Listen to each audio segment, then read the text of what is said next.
Assalamualaikum warahmatullahi wabarakatuh. Selamat pagi anak-anak.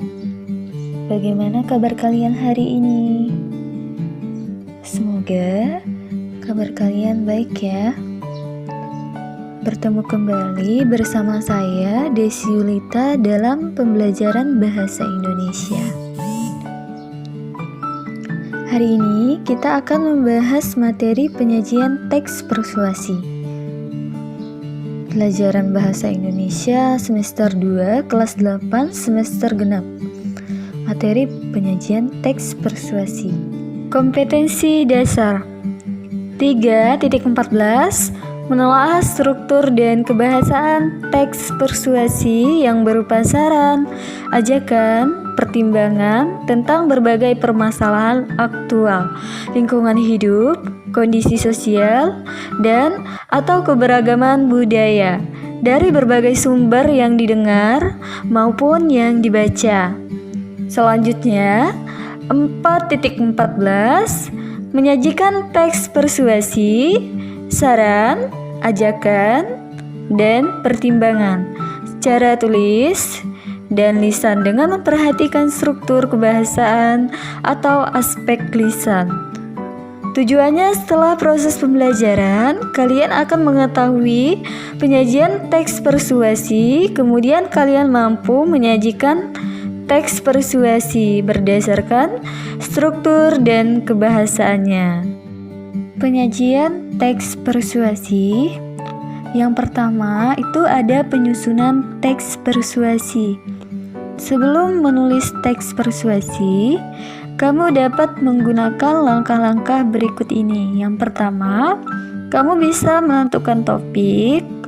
Untuk menulis teks persuasi harus ditentukan dahulu topik yang akan dibahas dalam teks persuasi. Banyak topik bisa dibahas dalam teks persuasi, seperti masalah narkoba, rokok, dan kebiasaan sehari-hari. Topik merupakan lingkup pembicaraan dalam suatu teks. Contoh topik misalnya, ajakan menjaga kebersihan lingkungan. Yang kedua, kamu bisa menentukan tujuan.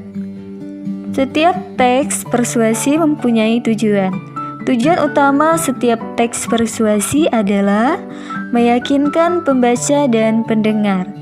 Oleh karena itu, buatlah tujuan jelas dan masuk akal agar bisa dipercaya oleh pembaca dan pendengar.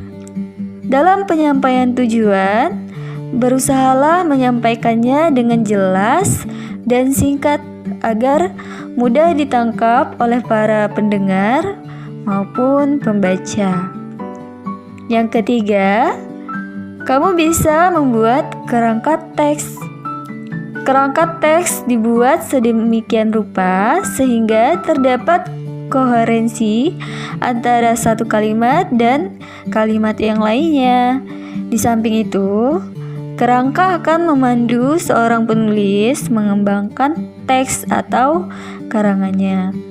Kerangka teks atau karangan dapat dibuat lebih terperinci atau secara garis besar. Kerangka karangan dibuat sesuai dengan kebutuhan seorang penulis. Banyak penulis tidak menggunakan kerangka teks atau karangan. Namun, penulis pemula terlebih dahulu membuat kerangka teks atau karangan supaya tulisan menjadi benar dan baik. Kerangka teks meliputi topik, gagasan utama, dan gagasan pendukung. Selanjutnya, D. Mengumpulkan data. Setelah semua siap, saatnya dilakukan pengumpulan data. Data tepat dan akurat membantu pembaca dan pendengar untuk percaya kepada kita. Nah, oleh karena itu, cari data semaksimal mungkin. Jangan merekayasa data karena tidak baik bagi kita. Data yang dikumpulkan harus akurat dan dapat dipertanggungjawabkan. Selanjutnya, menulis teks. Setelah semua siap, tahap terakhir yaitu mengembangkan kerangka teks sesuai dengan topik, tujuan, kerangka, dan fakta yang sudah dikumpulkan. Gunakan pemilihan kata yang baik agar mudah meyakinkan para pembaca dan pendengar. Baca kembali untuk memastikan teks persuasi tersebut baik. Yang selanjutnya, yang kedua, yaitu teknik menulis teks persuasi. Ada 2 teknik menulis teks persuasi. Kamu dapat memilih salah satu teknik berikut ini. Yang pertama, rasionalisasi. Rasionalisasi adalah proses penggunaan akal untuk memberikan dasar pembenaran terhadap suatu persoalan. Pembenaran ini berfungsi untuk memudahkan jalan agar keinginan, sikap, keputusan, atau tindakan yang telah ditentukan dapat dibenarkan. Dengan teknik rasionalisasi, pembaca akan membenarkan pendapat yang disampaikan penulis dengan alasan yang logis. Yang kedua, ada sugesti. Sugesti adalah suatu usaha membujuk atau mempengaruhi orang lain untuk menerima pendirian tertentu. Dalam kehidupan sehari-hari, sugesti itu biasanya dilakukan dengan kata-kata yang menarik dan meyakinkan. Dengan teknik sugesti, pembaca diharapkan terpengaruh oleh pendapat penulis agar lebih mudah membuat paragraf persuasif. Kita dapat memanfaatkan kalimat-kalimat yang menggunakan kata penghubung antar klausa, yaitu karena, jika, kalau, dan seperti. Ayo berlatih teks persuasi. Yang pertama, ada topik. Topiknya adalah ajakan gerakan masyarakat hidup sehat. Yang pertama, pengenalan isu. Pengenalan isu yaitu pada paragraf pertama, permasalahan kesehatan yang timbul saat ini merupakan akibat dari perilaku yang tidak sehat. Sanitasi lingkungan serta ketersediaan air bersih yang masih kurang memadai di beberapa tempat juga menjadi perilaku hidup yang tidak sehat. Peristiwa tersebut sebenarnya dapat dicegah jika fokus upaya kesehatan diutamakan pada upaya preventif dan promotif. Upaya tersebut bermanfaat dalam menumbuh kembangkan kemandirian keluarga dan masyarakat untuk berperilaku hidup bersih dan sehat. Paragraf kedua, serangkaian argumen. Perilaku hidup sehat sebenarnya sudah ada di masyarakat, tapi perlu dikuatkan dan diperluas dalam praktiknya di kalangan keluarga dan masyarakat. Puan Maharani menyatakan bahwa gerakan nasional yang diprakarsai oleh Presiden Rakyat Indonesia ini dicanangkan dalam rangka penguatan pembangunan kesehatan yang mengedepankan upaya promotif dan preventif. Salah satu langkah nyata dalam menumbuhkan perilaku hidup sehat dibentuklah Germas, Gerakan Masyarakat Hidup Sehat. Germas bertujuan untuk menurunkan beban penyakit seperti menghindarkan terjadinya penurunan produktivitas penduduk dan menurunkan beban pembiayaan pelayanan kesehatan karena meningkatnya penyakit dan pengeluaran kesehatan. Pada paragraf ketiga, yaitu terdapat pernyataan ajakan. Germas mengajak masyarakat untuk membudayakan hidup sehat agar mampu mengubah kebiasaan-kebiasaan atau perilaku tidak sehat. Puan Maharani berpesan agar masyarakat budayakan hidup sehat dengan melakukan langkah kecil melalui perubahan pola hidup ke arah yang lebih sehat untuk menyukseskan Germas. Masyarakat tidak bisa hanya mengandalkan peran sektor kesehatan saja.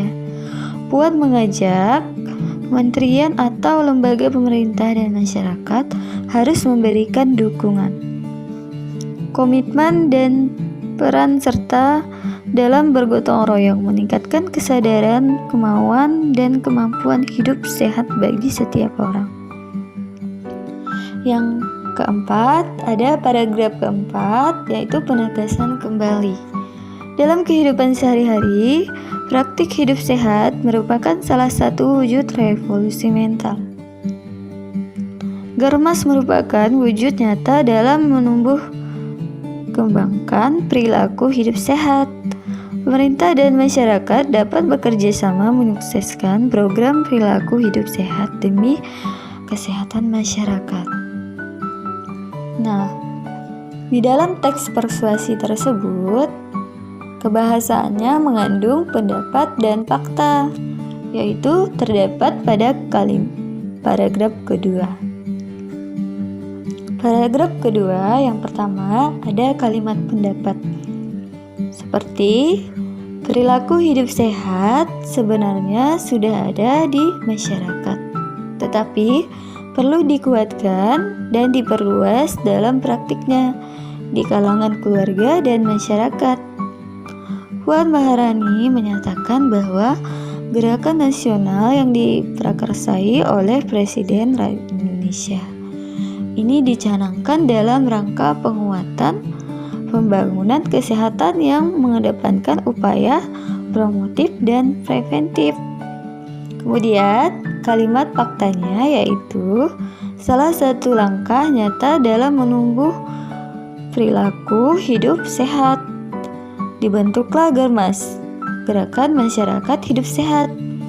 Germas bertujuan untuk menurunkan beban penyakit seperti menghindarkan terjadinya penurunan produktivitas penduduk dan menurunkan beban pembiayaan pelayanan kesehatan karena meningkatnya penyakit dan pengeluaran kesehatan. Kemudian, teknik penulisannya mengandung rasionalisasi dan sugesti. Kalimat sugesti yaitu terdapat pada paragraf ketiga, di mana penulis mempengaruhi pendengar dan pembaca. Kemudian, kerangka teks ini juga ada gagasan utama dan gagasan pendukung. Kemudian, di paragraf ketiga terdapat kata kita. Nah, itu merupakan kata ganti. Masyarakat menjadi kita. Kemudian, pada paragraf keempat ada kata penghubung seperti oleh karena itu. Demikianlah penjelasan mengenai materi penyajian teks persuasi. Terima kasih atas perhatiannya. Wassalamualaikum warahmatullahi wabarakatuh.